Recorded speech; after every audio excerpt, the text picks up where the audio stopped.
Nanase is one of, if not the most interesting characters introduced in season 4 of the anime. And if you're just watching the show, I have to be the bearer of bad news that you got scammed. You got robbed of one of the best characters season 4 has to offer. Because let me give you an example, okay?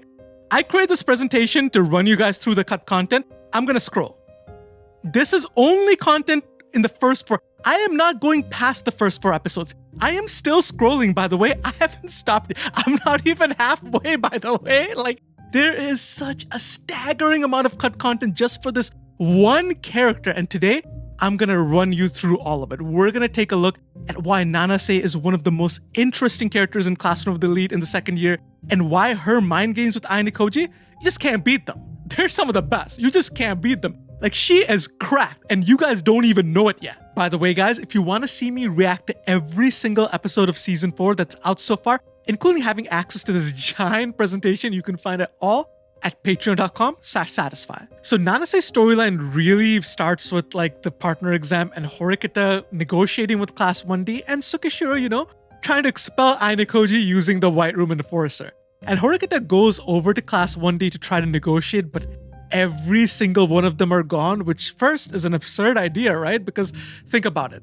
When they first came here as first-year students, like, they were not coordinating. They were not even close to coordinating like this. And then, like, Hosen comes over the next day trying to negotiate. This is something really new as well. But one of the things that got cut out of, like, the anime is when Hosen and Nanase first come over, they lock eyes with Ainikoji. For some reason, as the confrontation with the 2 first-year students began, the first person they looked at was me, even though I had been watching from a distance. Ainiko is like, why are they looking? They should not know who I am, and I'm like an NPC character mob in the background. Like, how would they know that, like, I'm here? Or, like, why would they even lock eyes with me? Hosen starts, like, blackmailing Horikita, being like, hey, like, you guys need us more than we need you because you guys get expelled. We don't get expelled. We just lose points. And Nanase starts like calculating the amounts of points that they're gonna lose, which again tells Ainikoji that, hey, something is up with these first years, because when we first got here, like, I was able to figure out that we're gonna lose points, but like, we didn't have any concept of private points, calculating that, how to use them, or like if they matter or not. Like, look at this like code over here. If they incurred a penalty, their chance of scoring above 500 points would naturally go down. It won't be much of a pain for us as it will for you second years, right? Hosen sought confirmation from Nanase, who was standing just behind him. Yes, it is said that we wouldn't receive private points for 3 months, but that at most would be 240,000 points. I don't believe it would be a fatal problem. Again, like, they have a concept of like what's a problem and what's not. That's crazy. Like, remember like the first years from like class 2D, like Ike Yamauchi and all, like, they didn't have any concept any of this existed. Like, this is crazy to think about. And then Ruin earlier confirmed that the first years know more, but like Ainikoji doesn't know how much more that we know. But this also starts raising an interesting question. Hosen goes berserk. He exercises violence. Actually, he like chokes Ibuki, but like in the books, like he was fighting with Ruin in the scene as well. Things got like really crazy. And then Ainikoji launches into this monologue. If he understood the difficulty and risk that came with exercising violence at the school, he would have never done this. The new batch of first years were apparently more familiar with the school's inner workings than those of previous years. If they really did know more about the school like Ruin claimed yesterday, then I had no choice but to say that Hosen's conduct here had been straight up reckless. Do they not actually know as much about the school as I thought they did? Oh no, that didn't seem to be the case here. If that were the case, ... Whenever there's a ... on the monologues, by the way, that means Ainikoji is telling you, yo, start thinking. Start thinking, because like this part is important. So this means, in my opinion, one of 3 things like Ainikoji is like thinking about, like that could be the possibility. Either the school, like the students in the school aren't aware of all the rules, or they are aware and they don't care, or that the rules have changed. Let's run through all 3 of these possibilities. The first possibility is that even if they did know all the rules, Hosen would be able to figure out that violence is bad.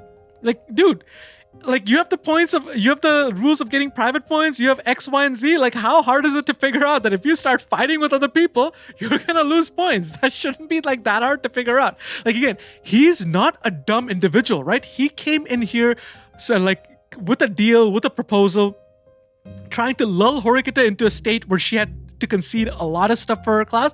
Like this guy's not stupid. Like he can understand how things work within the school, so he should be able to understand that violence equal bad. Like this shouldn't be a big leap in logic for Hosen to make. And the second one, it's about intention, right? Hosen came in here to negotiate for his class. He wants to come out ahead in this exam. If he wanted to do that, why would he put his class at a disadvantage by doing violence that serves no purpose whatsoever to further them in the exam? It doesn't make any sense either. Like this is absurd. Like for him, like he's smart, he knows how to negotiate, and he's here to win. So why would he intentionally like shoot himself in the foot? So this leads into the third possibility, and this is the one that Ainikoji lands on, in my opinion, and we're gonna see him work through this later, that the rules around violence have changed. Yeah, keep this in mind. What if the second years were not privy to the rules? They didn't know that the rules changed, but the first years did. And as they're aware of all the other rules, they are aware of this rule as well. So this is an important thing to keep in mind. And maybe the rules around violence have changed and they're just not aware of it. But again, Ainikoji doesn't know that yet. He has to figure this out. But there's another thing that happens, which is Nanase's first attempt at deceiving Ainikoji. So Nanase launches into this scene. Please stop, Hosen-kun. Hosen was making a show out of going up against two opponents despite being handicapped by his hold on Ibuki. But when his classmate Nanase called out to him, the show stopped. What did you just say? Rather than just obediently following her request, he made full display of his irritation over the fact that she had interfered. The upperclassmen have been worried about the surveillance cameras for a while now. Based on the circumstances, I've determined that there's nothing to be gained by lashing out. Now, this seems like, Nanase being like, okay, we don't really understand the rules that well. We didn't, maybe the second years aren't fighting back because they know that they're going to get in trouble and we don't know we're going to get in trouble. But this is basically dashed away by Shiba coming into the scene and saying this, okay? And when the man spoke, many of the second year students who had been watching from the sidelines fled to their classrooms. Hosen, I understand that you feel restless, but I'm sure you've been hounded on the school's rules to the point where your ears hurt. Yeah, I get it. If you really get it, then go on and disperse. You shouldn't fight in the hallways. This gives Ainikoji a set of clues. The first one being that these two people are trying to deceive me because at one point they're acting we figured out the rules. Maybe we shouldn't be fighting in the hallways. And the second is Shiba's I already told you about these rules. So which one is it? So clearly they know about the rules, but they're trying to act dumber than they actually are. This is a point in deception for them. Ainikoji's okay, these guys are trying to deceive me. And then another point of deception is when Hosen and Nanase are fighting. If you know what you're doing, then all the more reason to stop. If you continue to waste time with this pointless quarreling, I'll take matters into my own hand. You have me considering whether or not to tell everyone about quote-unquote that right here, right now. Upon hearing her mention the abstract term that, Hosen stopped for a second time. Then with a dull, tedious look on his face, he released his grip, dropping Ibuki down to the floor, coughing violently as she did. All right, Nanase, just if you betray my expectations, I won't show any mercy, even to a girl like you. I'll gladly take you up on that when the time comes. These two seem to be at odds. These two don't seem to be on the same page. But is that really true? They already tried to deceive Ainikoji once by pretending like they didn't know about the rules. What if they're trying to pretend again? What if they're fake fighting right now and trying to be deceptive? Because for Ainikoji, it's if you've tried to be deceptive towards me once, you're probably going to end up doing it again. You're not going to do it just once and just leave it there. You're probably going to try to deceive me again. So again, more clues that he's racking up. They have already tried to deceive them once with the idea of cameras and what information they have. Ainikoji has no reason but to believe that this is another attempt at deception. And the most suspicious part, he's clearly on their radar, but for what reason? With that, again, this quote is one of the most important. With that, Nanase bowed her head in a final apology, successfully drawing attention drawing an end to the situation. And then when she raised her head, she looked at me once more before she left. It was the same look as the one she gave me when she first arrived here. That is, an inquisitive look that seems as though she were probing me for something. So this look really showed well in the anime, but like this is straight away giving away that like they have their attention on him. But again, doesn't it raise even more questions? Because if they really were targeting him, then why give it away? He obviously realizes that they're doing this. Why give it away that they're targeting him? Like, it doesn't make any sense. So what are the clues? We have the first mystery, right? The two paid close attention to only Ainakoji, even though they should know nothing about him. The two are acting like they don't know the rules, even though they do. So they're trying to deceive the second years. They're also trying to deceive Ainakoji specifically, because when you add this together with the first clue, they're targeting him, they're trying to deceive somebody, it must be deceiving him. And Hosen and Nanase are not on the same page, but given their earlier deception, this is also probably an attempted deception. So these are all things, they're trying to play mind games with Ainakoji. He picked on all of this. This scene, I'm assuming in the anime, is to straight up represent that, and it's really good. And the second meeting here, this is where we get into, this is one of my favorite interactions that got completely given by the anime, because this is where we get into some of the most intense mind games and like some of the most intense back and forth. I'm so excited to get into this, okay? So one of the main things Ainakoji tried to do was add the element of randomness into Sakishiro's plan, because Ainakoji thought, it's like, yo, this guy's probably gonna map me out like a visual novel. Like, he's gonna know what paths I want to take, what dialogue trees I'm gonna choose, how I'm gonna do things. So he's probably gonna set traps for me at every single point, and I gotta be ready for those traps. And one of the best ways to overcome like this linear path that I have set up for myself is to basically add in randomness. Like, just approach random people that I would never approach randoms I never would like interact with, and like that will throw a wrench into Sakishiro's plan, because that he's not going to be able to account for that. Like, you can't account for randomness. So Ainakoji wanted to add the element of randomness. So these are his quotes basically representing that. Soon enough, I spotted two first-year girls chatting with each other as they walked. Their names were Kurihara Kasuga and Konishi Tetsuko, both of them from class 1A. Unfortunately, both of them were academically excellent students who had found partners on the first day of the exam. Asking one of them to be my partner wasn't a viable option, while the fact that they already decided on their partners wasn't that much of a problem. In fact, you could say they were the best choice available for me to collaborate with. It's just, how do I put this? It's kinda hard to call out to them. Zero risk, bro. Even though we had no choice but to find partners due to the special exam, what would a second-year boy approaching two girls from look like from the outsider's perspective? I found myself getting caught up thinking about that. I didn't have the courage to call out to them and wish them good morning like Yusuke would. But having said that, confidently asking them to introduce me to someone who'd pair up with me was out of the question as well. Be that as it may, I had to at least try. Giving in now wouldn't get me anywhere. I hardened my resolve to reach out to them, but I found myself wondering what I should do about the timing. Instead of interrupting them while they were happily chatting with each other, I felt like I should patiently wait for a lapse in their conversation. Good morning to you, Ainakoji-senpai. As I was watching them, a voice called out from behind me. A voice called out to me from behind. The third first-year student I ran into today was Nanase Tsubasa, the girl who had been together with Hosen just a few days ago.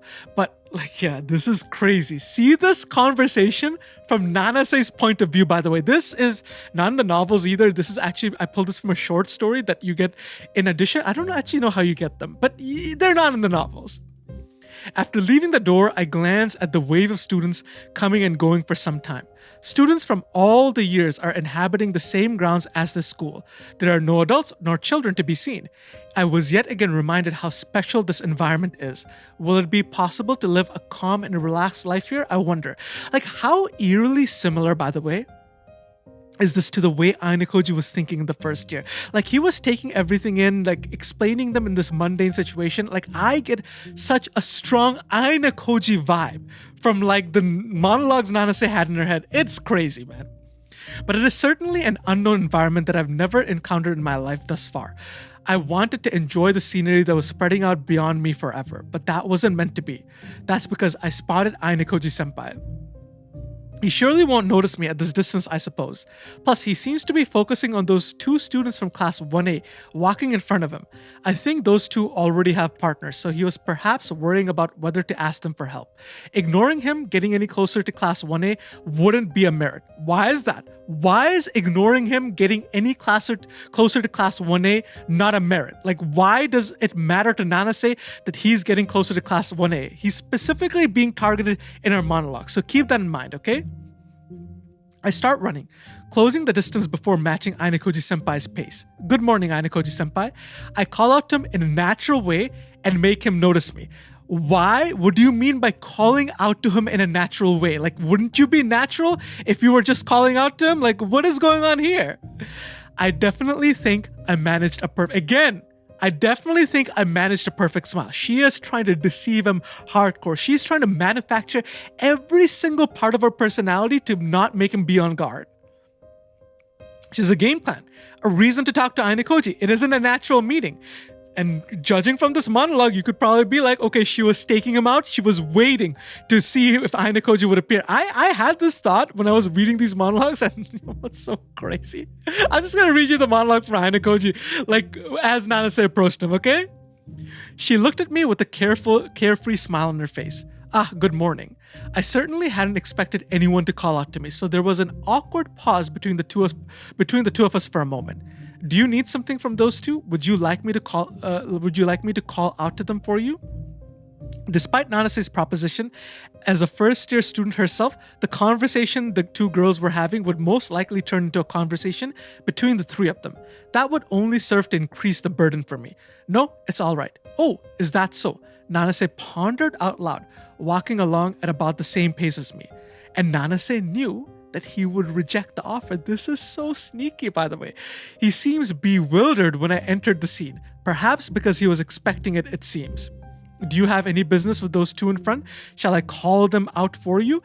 I knew he would reject the offer, but I still suggested it anyways. No, it's okay. Really?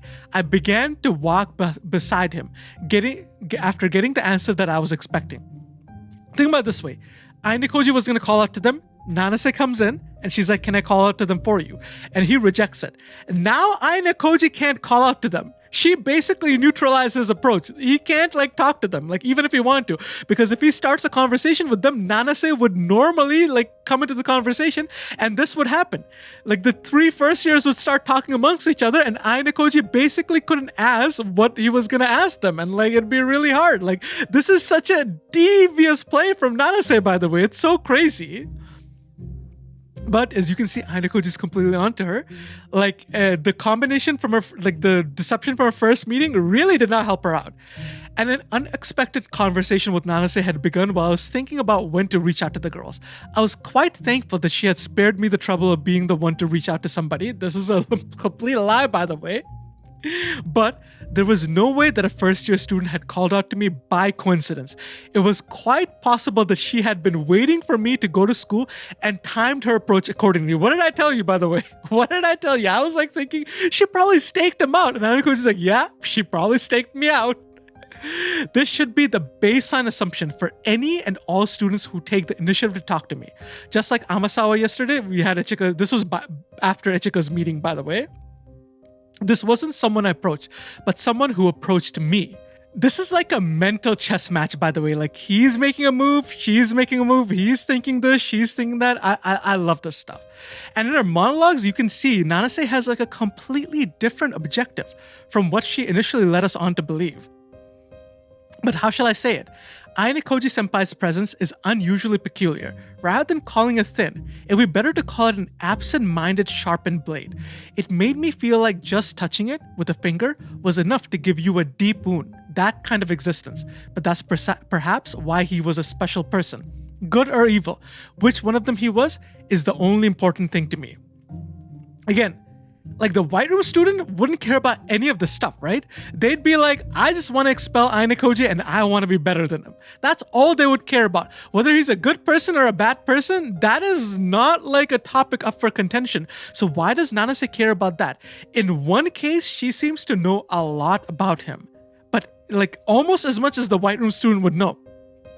But in the other case, she doesn't seem to have any of the intentions that the White Room student would have normally. Like, that seems to be completely gone for her. So you have like this weird middle ground where she's very fascinating in her monologues. Like, you just don't know what she's up to. Like, she's so mysterious. And Ainakoji realizes what a problematic opponent Nanase is. Let's just run through this, okay? I do apologize for Hosen's rudeness the other day. No, I wasn't directly affected by it, so you don't need to apologize to me. But there is no doubting that we caused a nuisance. While I had come along with Hosen to stop him from acting out like that, I'm now fully aware of how powerless I truly was. Compared to Hosen's rough, violent nature, Nanase spoke with a very sociable, polite tone, which gave off a very good impression. And with her B in academic rating, she was essentially the ideal partner. It wouldn't be strange if somebody other than me had scouted her earlier either, but as of now, on the third day, she hadn't partnered with anybody yet. However, that was probably due to Class 1D's plan. So yeah, given Nanase's stats, it would be a red flag for her not to have a partner. She's perfect. Like, people would want to scoop her up, and she would have her pick of the litter. So she should have like no excuse to not have a partner. But with Hosen's plan of staking out every single Class 1D student, that idea is now muddied. Like, Ainakoji can't tell, is this because she's the White Room student and she's staking out to partner with me, or is this because of Hosen's entire strategy not to partner with anybody? Like, the lines are blurred, which makes Nanase very problematic. He has to unwind one thread to get down to the other thread, which makes it like really hard for him to actually get to an answer. She is the biggest unknown. And also with Tsukishiro's plan going on, it gives Nanase the perfect cover. In addition to academic ability, her ratings were high and well-rounded, as her physical ability, adaptability, and social contribution ratings were all C+ or better. At a glance, I couldn't find any problems with her at all. For that reason, I found myself wondering why Nanase Tsubasa had been placed in Class D. At a fundamental level, there was a strong tendency for the student to assign to Class D to have something wrong with them. For example, on the surface, people like Yusuke and Kushida didn't seem to have a single flaw. However, once I actually found out more about them, I came to understand that wasn't the case. In other words, I couldn't reject the possibility that Nanase had some sort of latent problem like that. Then again, as of now, there was no guarantee that this year's Class 1D would fall under the same tendency. Yeah, Tsukishiro's plan going around, like, it could be that Nanase is in Class D because there's something fundamentally wrong with her, or it could be that Nanase is in Class D because Tsukishiro put her in Class D because she's the White Room enforcer. Like, this is like all like, there's like one side of like why she doesn't have a partner, which is Hosen's plan or being the White Room student, and there's the other side of being in Class D. Is it like Tsukishiro's plan, or like, is it because there's something wrong with her? Like, these are a lot of mysteries that Ainakoji has to unwind to get to the root of Nanase's actions. Ainakoji goes on to say, in my opinion, I'm perfectly fine with someone having a few problems with their personality or sense of values. Even if I asked her to partner up with me or asked her to collaborate with me, the only thing that mattered was whether or not Nanase Tsubasa was on Tsukishiro's side. Back when she was together with Hosen during the first meeting, she had looked at me with eyes that worried me a little, but now those eyes were nowhere near to be seen. Her gaze was completely normal. And again, Nanase goes on like more and more thinking about Ainakoji. I will force him to deepen this is Nanase's monologue, by the way. I will force him to deepen his relationship with Class 1D by actively getting involved. Depending on how it goes, he may possibly seek out my cooperation to become his partner. No, that possibility was close to zero at the moment. He is an unknown existence to me as of now. My thoughts regarding him and how accurate those were are just speculations on my end. Anyway, to prevent myself from acting any more unusual, I continued my act. By doing that, he should call out to me in due time. Again, more and more, Nanase is trying to lead Ainakoji to the outcomes that she wants. This is not a friendly conversation like you saw in the anime. She is step by step trying to get him through the dialogue trees that would get him to the option that she wants. Ainakoji, again, is airing her out as well, and he's going to question her and try to see and get down to like the core of those mysteries to see whether or not he can solve them. Have you decided on your partner for the special exam yet? I decided to pick up the conversation in order to learn more about this person known as Nanase. Me? No, I haven't decided on anyone yet. Then, have people been reaching out to you? Indeed, so far I've bbeen approached by upperclassmen from 2A and 2C. Again, he's trying to figure out what is the core reasoning behind why she doesn't have a partner. Is it like sus? Is she the white room enforcer? Or is it part of like some other strategy? Or has she just not figured out who she wants to partner with yet? As expected for someone with a B in academic ability, it seems people have been reaching out to her after all. Why haven't you agreed to anyone yet? I decided to dig further into it. I honestly didn't know if she would say it. I honestly didn't know if she would say it had to do with the academic performance or points. My apologies, I'm able to answer that. Again, Hosen creates the perfect shield for her to basically shut down any like line of questioning that Ainakoji may have. And again, when you look into Nanase's like monologues after, it gets even more interesting, okay? Have you decided on any candidates to be your partner for the special exam? This is the question Ainakoji directed at her. And she's like, he avoided asking directly while taking the first step towards me. Nanase is like, oh, this is a good question. If he really is a special person, he would have grasped my situation from the OA already. Like again, from the OA, Ainakoji should know that many people are reaching out to Nanase. So this is clearly a slight. This is clearly a way to get her to divulge more information. You mean? I haven't decided yet. Well, but you have been asked, right? This conversation is just a formality. I suppose so. I've been asked by some upperclassmen from class 2A and 2D, more or less. Any reason for not answering them? Why am I not answering them? That's just because that's the direction I'm going for. That's the only thing I could answer with. I'm sorry, but I can't answer that. There's of course no way I can tell him at this point in time. Not answering a question you don't want to be asked is the right choice. No need to apologize. He seems to know that I can't answer him from the very beginning. Again, very smart by Nanase. She reasons that avoiding the question is the correct job. Any other answer would give Ainakoji information to work with. Hosen's plan, whether it's part of Nanase's plan or not, is majorly beneficial. It is the perfect shroud for her to keep all of her intentions secret. And then Ainakoji attacks from a different angle. At this point, it didn't seem like I'd be able to find out if this was her personal problem or a problem of class 1D as a whole. Again, Hosen's plan really effective. That being the case, let's try attacking from a slightly different angle. If it's okay with you, how about we have our fellow Class D students work together to find suitable partners for each other? I offered her a proposal, one that included myself. Horikita thought that Class 1D was important, and Hosen seemed to have some sort of feelings for Class 2D as well. I certainly wasn't a bad proposal. A cooperation between the classes? Yeah, many students are trying to pair up with the academic stronger students for the sake of their own ratings. But as a consequence, the academically weaker students won't be chosen and would therefore be left out. If the academically weaker students were to pair up together, students of both school years, yours and mine, would be exposing themselves to the dangers of expulsion. Yes, I understand that. If possible, I wish to avoid that as well. Of course, for that, an appropriate amount of balance is needed. Although we have to give up on taking one of the top spots, we must find partners who will ensure that nobody fails. We're Class D students, that is, we're overwhelmingly inferior in the eyes of those around us. And that is why Class 1D, placed just the same as us in the social hierarchy, would be likely to accept this proposal. So how about it? I'm in agreement. As much as possible, I would like to cooperate with you, Ainakoji-senpai. It's just... I don't know how. Again, by the way, this was Nanase's entire thing. But she's acting like there's a problem with it. This was Nanase's entire objective. She is so sneaky. I don't know how willing my classmates will be to lend a hand. Furthermore, some of them more academically confident are already on the verge of secretly deciding on a partner. We don't need everyone to cooperate. With the right amount of coordination, we should be able to get through the special exam without enlisting the help of too many people. As long as we manage to get a portion of the class on board, it wouldn't be too much of a problem. That's true. However, it's not like there aren't other issues that come with that. Nanase expresses her approval for the proposal itself, but her facial expression made her seem hesitant.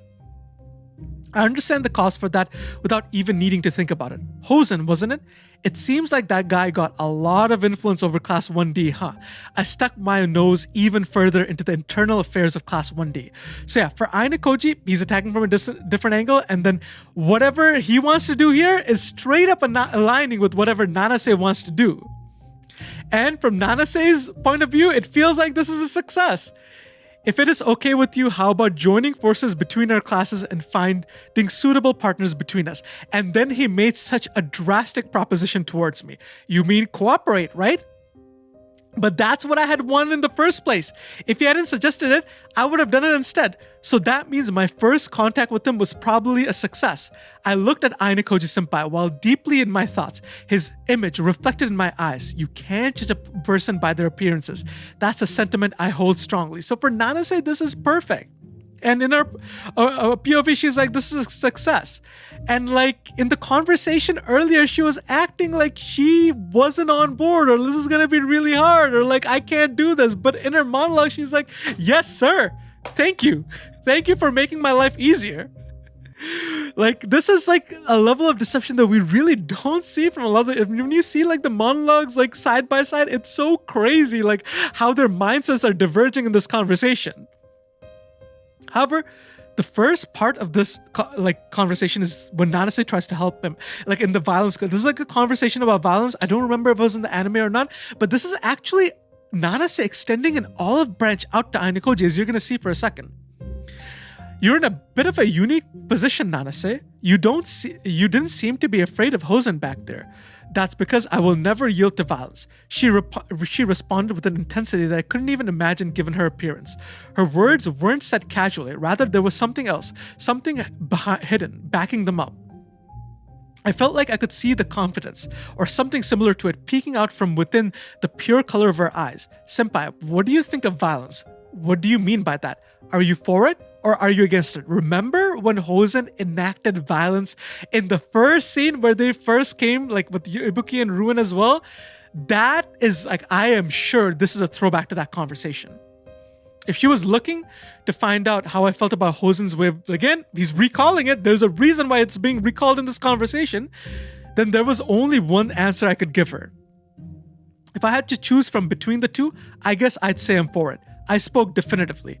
I was expecting her to give some sort of reaction immediately, but I was met with silence instead.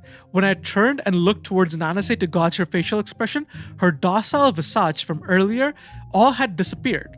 Her eyes were the same as they were when she first looked at me just before she left last time we met. A few moments passed and I waited for her response. Again, it's a recall to the conversation earlier when Hosen exercised violence, where Nanase stared down Ainakoji. And then again, Nanase says that I'm for violence, meaning that violence is allowed. It's just like, this is like a small little mind game they're playing about like the rules changing without Ainakoji knowing that, are you for violence? Yes, I'm for violence. As in, you're for violence because violence is now allowed. The rules have changed and it will have implications for what happens later, as we know in the finale. And then she gave him an obvious clue after she'd been guarded for so long. And she did this unprompted. There was no reason for her to hand this clue to Ainakoji. Remember that Ainakoji did not bring up the topic of violence, Nanase did. This gives him a clue that Nanase's goal might diverge heavily from Hosen's, and she has her own intentions that may not be tied down to this exam. And we also see this from Nanase's point of view. Rather than calling it thin, it would be better to call it an absent-minded. This is a recall to before, to call it an absent-minded sharpened blade. It made me feel like just by touching it with a finger was enough to give you a deep wound, that kind of existence. But that's perhaps why he was a special person. Good or evil, which one of them he was, is the only thing important to me. Her motivations diverge a lot from Ainakoji's. But as you're gonna see here, Ainakoji is about to set a trap. Let's go through like this dialogue, okay? Ainakoji is going to set a trap for her. In any case, if Hosen is the one deciding the course of your class, going about implementing this might be difficult. So Ainakoji starts pulling away, giving up. I began thinking about making contact with the other classes while maintaining a good relationship with Nanase. But if you're okay with it, would you like for me to try setting something up for you? She responded with that, perhaps because she thought that my proposal for a cooperative relationship was a good one. I appreciate her offer, but are you sure? Yes, however, I don't know how many students will be willing to cooperate, so I cannot make any promises. In the worst case, it might just be me. Would that be alright with you? First, Ainakoji went in for a cooperative relationship to see what Nanase's actual intentions were. So when he saw her actually trying to go in and make this relationship happen, he's like, oh, okay, so I don't know what this chick is about, but I know what her intentions are now because I gave her the bait and she took it. She wants to partner with me, or she wants to have a cooperative relationship with me. So now I'm going to pull back to see if she actually bites. So he starts pulling it back to see if she goes above and beyond to try to, like, make the thing happen. And she does, which tells him that even though she hesitated in the beginning, being like, oh, maybe we can't do this, this is actually what she wanted from the very beginning. She was trying to deceive him again, like she did before with the rule stuff and trying to fight with Hosen or whatnot to deceive him again like she did before. Like, she's trying to basically do that. So this tells Ainikoji that she's a little bit deceptive. She will deceive him at any point in time. She will try to make sure that, like, he doesn't know what she's doing, and like every single thing she does, he has to basically like push and push and push to see what she actually wants, to figure her out. Like, she is actually a very interesting opponent for Ainikoji because he's trying to like maneuver all these threads with like Hosen having his plan, so he can't tell whether or not she's not partnering because she's the White Room Enforcer or because of Hosen's plan, and with Tsukishiro having his plan as well, so he can't tell, like, is she in Class D because like she's a bad student or like there's something wrong with her, or is she in Class D because Tsukishiro planted her there in order to make this cooperative relationship happen.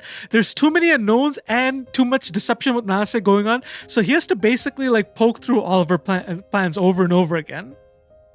So again, I'm going to go through the third and fourth meetings, and these two are really interesting as well. We get to see a lot about Nanase happening in these meetings, and we get to see like a scene that really was cut from the anime that really should not have been cut from the anime, in my opinion, because it's really important.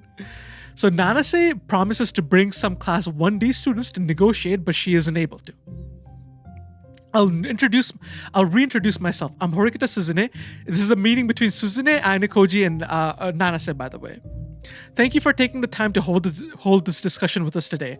I know that's not right. I am known as Nanase Tsubasa. I haven't done anything worthy of your thanks. Rather, I should be the one expressing my thanks to the two of you. By the way, there is a translation note behind by the original translator, or like the fan translator for this novel, because I usually use the fan translations, and it's very interesting the way Nanase talks, okay? Nanase uses boku in her first line here instead of watashi, like she's used every single time we've seen her so far. These are both Japanese first-person pronouns like I and me, but boku has a masculine flair to it, whereas watashi has a more gender-neutral / feminine flair. She corrects herself, but there's no English equivalent for this multiple pronouns, so the translation wouldn't make sense without translation notes. So yeah, so like she's correcting herself and she's having like this internal kind of conflict, and this, I am not gonna spoil it. I'm not gonna say anything. I will not speak, but keep this in mind for the island exam when we do get it, okay? This is gonna be very important for there. This is all I'm gonna say. I'm not gonna say anything else. So Nanase presents Hosen's mindset as being problematic. Hosenkan's way of thinking is thoroughly rooted in the mindset of individualism, and he enforces that on those around him. At this rate, the students with low academic ability ratings won't be able to find partners and will end up getting left behind.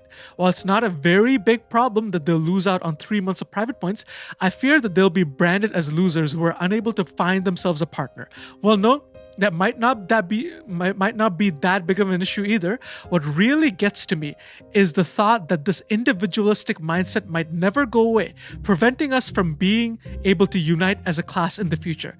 After hearing what Nanase had to say, Horikita vocalized her predictions on what she thought might happen to Class 1D moving forward. Yeah, this is Horikita saying it, by the way. Yeah, if nobody is ever willing to help the class as a whole, the ongoing individualist battle would naturally accelerate. The weaker students would have no choice but to fend for themselves. And as soon as that becomes the expected standard, nobody will be willing to help each other. Even if somebody asks for it, the class wouldn't be in any position to do something if confronted with an exam that requires cohesion. That was why, in order to avoid that, Nanase was willing to single-handedly take part in the negotiations with Horikita. But if you've watched the finale for like the first 4 episodes, you know that this is all lies. This is all lies, bro. Again, we know this is an act. Like, Nanase is so good at just acting like she cares when she really doesn't. It's just crazy, no? Reading all of this. And Lord Horikita proposes a deal where they cooperate. That's why I want to work with you as equals without creating a hierarchical relationship based on points. And I want to build up trust, a special relationship of trust that comes from being in different school years. With this, Horikita was advocating that when Class 1D students were in trouble, they'll be able to consult with us on an equal footing. In short, it was similar to the trust-focused strategy Ichinose was implementing. The primary difference being that it didn't require the entire grade's cooperation, but just that of a single class. Horikita wasn't looking to appeal to everyone. She was just limiting the scope of her cooperative efforts to Class 1D. This is very smart from Horikita, by the way. I'll give it that. Even though all of this is absolutely useless and Nanase was never going to be on board with any of it, it is very good, this approach. Nanase tries to get Hosen on board but fails. Don't contact me again unless you're willing to fork over point. That's Hosen, by the way. Nanase tried to say something else, but Hosen hung up the call. She immediately tried to call him back, but no matter how many times she called, he never picked up the phone. I am very sorry. This also shows Ainikoji's stronger proof that Nanase really wanted his cooperation in the first place. But the reason for why she wants to do this is still unknown, because Nanase has already tried to fool him twice, so he's not going to accept anything at face value. Nanase pretends to convince Hosen, but you know this is all an act. Like, Nanase is pretending to convince Hosen, but it isn't successful. I apologize. I've kept you waiting for quite some time. It's fine. I was just worried that something might have happened to you along the way.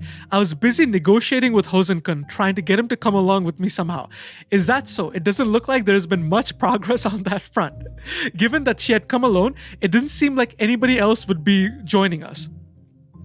Nanase also pretends to give. This is so crazy, by the way. This is next level psychopathic levels of like trying to like pretend to be something you're not, or trying to convince somebody. This was so crazy. Okay, I'm just gonna read through it. Because this scene is completely cut from the anime. Then might I get you to hear out my proposal? From the sound of it, Nanase had come here with a few ideas of her own. Even if I were to suggest Hosen-kun that we enter into an equal collaborative relationship, it's clear that I would end up being rejected. I think it would be the same even if Horikita-senpai were to meet up with him personally. That being the case, how about you and I proceed with negotiations in secret? But your classmates wouldn't just obey without Hosen's permission, would they? With that, Nanase presented us with an unexpected proposal. I have judged that my class will not survive for much longer if we continue with Hosen's way of doing things, so it is my hope that I become the leader of Class D before his dangerous ideals become instilled in the class's mindset. And that, as a stepping stone for that, I'd like to form a relationship with Class 2D. But Horikita had never expected that she would propose something like this. If that happened, Horikita's goal of establishing an equal collaborative relationship suddenly wouldn't be that far off anymore. We don't have the basis to judge which one of you is better suited to be the leader. Either way, the only thing I can say for sure is that we're running out of time. This is Horikita, by the way. With the special exam fast approaching, we simply couldn't afford to get involved in a fight over leadership right now. Many of my classmates don't approve of Hosen-kun's way of doing things. In fact, after bringing it up the last few days, I've managed to get 7 of them to agree to help me. That's not just students with low academic ratings, right? Yes, of those 7 students who are willing to negotiate, 3 have academic ratings of B- or higher. I see. Horikita pondered over this for a moment. 3 people was by no means perfect, but if that number were to increase just a little bit more, forming a collaborative relationship with Nanase as the focal point might not be the worst idea after all. Horikita responds and passes Nanase. You're going to see why this is a test, by the way. Thanks to this, I am now certain. So Nanase gives them like a proposition that, hey, I will be like the leader and I will help bring these people behind Hosen's back, but then Horikita responds this way. Thanks to this, I'm now absolutely certain that I want to have a collaborative relationship with Class 1D. So, does that mean that you're okay with my proposal? No, I can't take you up on your proposal. But there's no other way. All of Class 1D's problem will be solved if you could just get Hosen-kun onto your side. I don't think you actually want to be your class's leader. You just don't like the way Hosen-kun is doing things, do you? That being the case, if Hosen agrees to negotiate, there should be plenty of students willing to pair up, right? Well, I'm sure of it. Plus, if you and Hosen are in conflict with each other, it's possible the class 1D will be split in two instead of being united as one. There's no way I'd let that happen. So how about you let me help you change his mind instead? Apparently, this conversation with Nanase had caused Horikita to realize something as well, that as long as we can get through Hosen, the rest of our problems will be solved. It's a risky gamble. If we fail, it may not be possible for Class 1D and Class 2D to work together in the future. I'm prepared for that. Well, that's not true. I think there's a good chance that our classes can work together. And that's just not me. I'm sure that Hosen is thinking the same thing. Even though he was so rude to you over the phone yesterday, I'll just... This is great, bro. I'll just tell myself... They cut this out of the anime. I don't know why. This was hilarious. I'll just tell myself that he was being a tsundere, at least for now. Yo, Horikita's got some bars. Horikita's finally got some bars. Having understood that Horikita was trying to say, Nanase nodded in agreement. I was right to make time to meet with you, Horikita-senpai and Ainakoji-senpai again today. It seems my hunch wasn't incorrect after all. What do you mean by that? I rejected your proposal, didn't I? No, you didn't reject anything. She means the proposal, by the way, of when Nanase goes behind Hosen's back and collaborates with some certain students from Class 1D to partner with them. No, you didn't reject anything. You and I have been on the same page since the very beginning. Does that mean you were thinking of trying to persuade him this whole time as well? That's right. Apparently the proposal Nanase had put forward about becoming her class's leader had been a test of sorts. She was based, but it's so psychopathic though, because she was never gonna work with them. She had given Horikita the choice to slide the future of Class 1D in favor of Short. This is such a devious plan. If Horikita had taken her up on the offer, she wouldn't have been willing to collaborate with us any further. Like, yeah, Horikita ends up like bypassing Nanase and being like, I am not gonna let you gimp myself just because it's beneficial for me. I am gonna pick the one that is the best for you guys. That way Class 1D can be like really strong and we can have a good collaborative equal relationship. And Nanase is like, no, you passed my test. Like, I was just doing this to see if you would take the easy answer, but you're not. But then she is like fooling them again because Hosen's and her plan was never any of this. This is very psychotic. The tactic, this is a tactic that Ainakoji misspelled tactic here. This is a tactic often Ainakoji uses to make his opponents feel like they've won, so he can hide what his actual gameplay was. Like by making Horikita feel like she won, by picking the option that's best for Class 1D and gaining their trust, Nanase makes her feel like she's winning and she's on the right track, when in reality, none of this had anything to do with what Hosen and Nanase's plan was to begin with. Like during the Island exam, when Ainakoji made Ruin feel like he quote-unquote won by figuring out their leaders, while in fact he was hiding the fact that he swapped out the leaders, which led to Ruin's loss. This is a very Ainakoji tactic. Like, just wanted to point that out. Like Nanase making Horikita feel like she won by passing her test, when in reality Nanase would collaborate with her anyways, because that was her and in reality Nanase would never collaborate. Oh my god, I left so many typos here. Would never collaborate with her anyways, because that was never her and Hosen's plan to begin with. Nanase is using the same tricks as Ainakoji. And then this scene. Ooh, this scene is good. Horikita-senpai is quite busy. That's what it takes to lead a class. I hope I can be an amazing student like her from now. Horikita didn't ask about this in detail, but what do you plan to say to lure Hosen out? While I don't mind answering that for you, why don't you tell me about yourself, Ainakoji-senpai? About me? Horikita-senpai is the leader of your class, but you're different, aren't you? I see. Nanase wasn't sure if it was appropriate for me to be here or not. If I said that Horikita was forcing me to come along with her, that'd probably be enough to shut her up. Senpai, what kind of person are you? When I didn't answer, Nanase propped her arm up on the table so as to hide a side of her face. It seemed like somewhat of a defensive posture, done so to prevent anyone other than me from seeing her mouth and eyes. Won't you answer? This is a weird conversation. This is a weird thing to ask.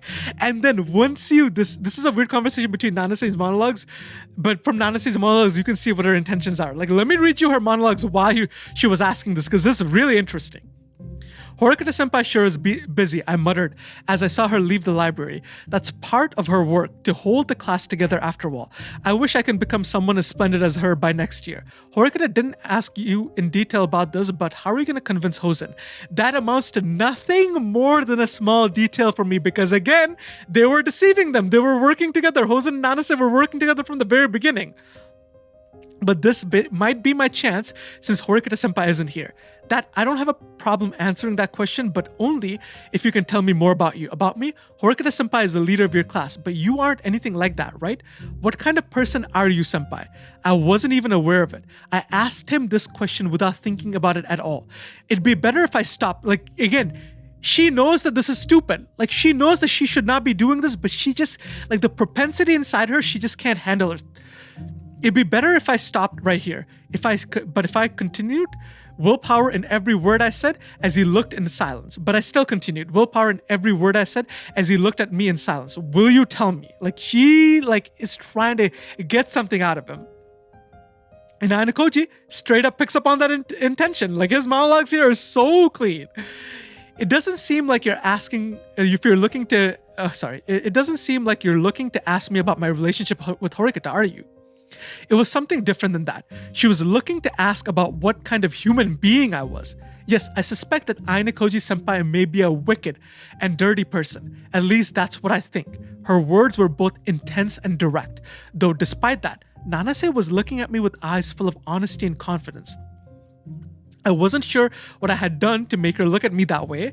Given all her interactions so far, she couldn't have been able to find out very much about me. While she and I weren't the most compatible, I couldn't remember saying anything that would warrant her calling me wicked. Nanase Tsubasa may in fact be the enforcer who I've been looking for. There was a reason why I suspected this. Even though my expulsion was the primary objective for the White Room student, there would probably be more to it for them than that.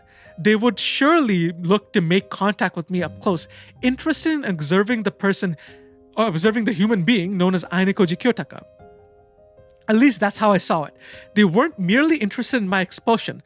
They wanted to prove that they were better than me. If they didn't, that man would never approve of them. This was probably the thought process I would have if I was the one tasked with expelling the person known as Ainakoji Kiyotaka. However, for someone supposedly from the White Room, her words felt a little bit out of place. And Ainakoji, picks up the intention, but like he still has doubts on whether or not she's the White Room enforcer because he says any single time Ainakoji says the word maybe, like where was it again? Nanase Tsubasa may be in fact the enforcer of I've Ainakoji does not work. Like whenever he says maybe, it's probably a no. Like sometimes it may or may not be a no, but 90 times it's a no because whenever Ainakoji is sure of something, he just says it. He just straight up says it. Like there's no uncertainty in his words. Because if she really was, and if she was the White Room enforcer, why would she give her away? Why would she directly ask him this question? It makes no sense. Like this would be so bait for the White Room student to say. Why would she intentionally antagonize Ainakoji like this? Out of everyone, her intentions are the most shrouded in mystery for Ainakoji because none of it really makes any sense. Okay, so from there we have her monologues, more of it from Nanase, that actually shows us what her real intentions is. This is like 100% real because, again, in the anime, it's kind of hard to figure out what she's thinking, but in the books, we get an actual representation of what that looks like. And what I want to know about, what kind of person are you? I started to think I'd asked him in a wrong way somehow, and he hadn't understood me. What you want to know isn't about her relationship with me, it seems. He replied as if he'd understood everything I wanted to ask. Yeah, she was shocked. It's like, oh, you actually got what I wanted. Okay, interesting. I can't stand back after coming this far. It may be a bit reckless of me, but I may get the answer I just had to know. Yes, I think you are a wicked and filthy human being, Ainakoji-senpai. And again, she's like actively just... Can you imagine? Randomly in a conversation with someone, by the way, you're a wicked person. Like, it's not even in the good way. But getting to the core of who Ainakoji is, that seems to be her singular goal. And Nanase continues on the conversation from Ainakoji's point of view. When I'm with you like this, Ainakoji-senpai seems like an ordinary person to me. By that, are you saying normally you see me as an unordinary person? No, that's not it. Although Nanase denied it, I found myself wondering if that was what she truly thought. I had met with Nanase a total of 4 times now, and I had noticed that strange look of hers every single time. It seemed as though I was about to find out where she had come from, but I could feel my chance to pry deeper slip away from me. I'm sorry, please forget I ever asked. The important thing right now is figuring out how our classes can cooperate with each other. Again, similarly to how Nanase was trying to figure more about Ainakoji, he was also trying to figure out more about her, because out of the first year, she is by far the most shrouded in mystery. He's like, okay, I was getting a little bit close, but she voluntarily pulled away. And Ainakoji can't go on chasing. He cannot give her an inch. Remember, in this like tug back and forth of like deceiving each other, he cannot let her know that he wants to pry more into her. Like, that's not allowed. And again, Ainakoji is curious to her mindset, but couldn't go any further. And again, we have more of Nanase's POV right here. It would be natural for him to be angry, but he listened to me, not even a twitch on his eyebrows, as if he was trying to read behind my words, but I managed to calm myself at this point. I told myself that it was way too early for me to hope for results at this point in time. We just met after all. So again, she is trying to get some sort of results, and she has like this long-term mindset to get it, but we just don't know what it is. All we know is she wants to know whether or not Ainakoji is a good or bad person, but like, why does she want to know that? That is like the question mark here, right? And as far as I can see, you look like a regular human being, Ainakoji-senpai. So does that mean you're looking at me as someone who is not? No, that's not it. I thought I'd come too close, so I decided to retreat. Anything hastily, I tell him right now, will only be a demerit to me. So again, Nanase is very, very calculating of what she lets out to him and what she doesn't let out. I'm sorry, please forget I said anything. What's important now is whether we can reach some understanding and cooperate between our classes. I'd expect him to pursue the topic, but he didn't. Again, she was trying to bait him. You see what I mean? I'm reading the monologues and I'm like, okay, Ainakoji's not trying to go all in, and I was right. She's trying to bait him into the conversation. Was it because he'd understood everything I'd wanted to ask? Or is it Is it not like Ainakoji? Remember how Ainakoji does the ... whenever he wants you to think more about like the story? Is this not the same exact thing? What are these similarities, bro?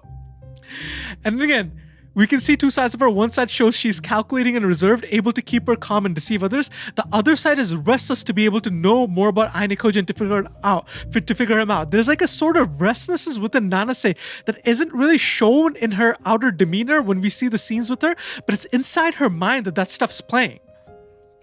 But the biggest thing, again, just answer why. If she's a White Room student, she'd be curious, but that's not what's going on, like Ainakoji said. In her monologue, she asked whether or not he's a good person. In the White Room, that doesn't matter. And if she is the White Room enforcer, she would never be this careless. Her motivations are completely a question mark, and her capabilities are remarkable. Like, she is able to actually read what Ainakoji, which is like a first for me in a lot of conversations. Even Ruin and Arisu aren't able to do that a lot of times, making her, again, one of the most interesting students amongst the first years. I will hold on to this. And there's also a special link in the way Ainakoji and Nanase speak near the end of the premiere, where Hosen goes in to stab Ainakoji and Nanase explains everything. It's a final nuanced link between her and Ainakoji that, again, you would never be able to see in the anime. Like, this is something that you need to know that you would never be able to see in the anime. So let's run through this, okay? However, that was not the only reason why I cooperated with Hosen-kun. Nanase's tone was soft and calm, yet there was something about the way she looked at me, a sharp but subtle glint in her eyes. I simply didn't believe a person like you would be suited for this school, Ainakoji-senpai. This line, by the way, this particular line is where we're going to get into the explanation, so keep that in mind, okay? I simply didn't believe a person like you would be suitable for this school, Ainakoji-senpai. This was the first time that Nanase had ever directed these apparent feelings of hatred towards me, yet I couldn't figure out why. So the translator goes into this. So I usually don't like writing out notes like this, but in this case, I have to make an exception. See, even the translator's like, dude, you need to know about this. This is so crazy. For those that don't know, Japanese has multiple first-person pronouns. English users only use I or me for this purpose, but Japanese has more than 10, all used for different purposes, ages, and genders. Every character in the series so far has only ever used one of these to refer to themselves, and is used it consistently thereafter. Apart from one time where she slipped up in a previous chapter, Nanase has exclusively used watashi. This is typically gender neutral, maybe a little feminine pronoun that Horikita and most other serious, respectable female characters. This is typically a gender neutral, maybe a little feminine pronoun that Horikita and most serious, respectful female characters and Koenji use. Of course Koenji uses this. Why wouldn't he? In the last line of this part, Nanase says, I simply don't believe a person like you would be suited for this school, Ainakoji senpai. The asterisk here is my way of conveying that the first person pronoun that she uses here, or boku, which is first person pronoun primarily used by younger males, which is a first person pronoun primarily used by younger males. So Nanase is using this type of boku as the pronoun. Now Hirata and Ike both also use boku, but they use the kanji version of it to say it instead of writing it in a stylized katakana form that Nanase has it in. So the way she says it is different. Like hers is written in a different way. Hers is written in katakana, while both like the normal dudes that usually end up using it, Hirata and Ike, use the kanji for it.